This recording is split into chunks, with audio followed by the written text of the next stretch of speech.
Баршаңызға ассалаумағалейкум. Париж орталығында Макронға қарсы шеру өтті. Парижде қазіргі мемлекет басшысы Франция президенттігіне үміткер Эммануэль Макронға қарсы шеру өтті деп хабарлайды РИА Новости. Сәуірдің 16-сы күні түстен кейін Франция астанасының 8-ші округіндегі Фонтенуа алаңында басталған шеру патриоттар қозғалысының жетекшісі Флориан Филиппоның шақыруымен ұйымдастырылды. Шерушілер Макронның Франция басшысы болып қайта сайлануына наразылық білдіруде. Митингте Макронның саясатына наразы жүздеген адам қатысты. Біз қарсылыққа шықтық, өйткені француздардың көпшілігі бірінші турда Эммануэль Макронға дауыс бермеді. Біз оның келесі 5 жылдық жоспарына жоқ деп айтуға шықтық. Ол Елисей сарайынан кетуі керек деді акцияны ұйымдастырушылардың бірі. Шеру бейбіт түрде өтті.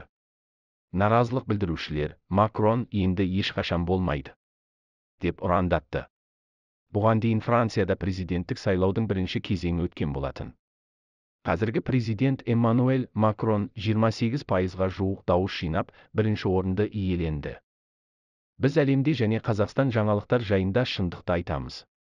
Лайк, коммент арқылы көмектесіңіз. Жазылуды ұмытпаңыз. Бұл арна үшін сіздерден ең үлкен көмек.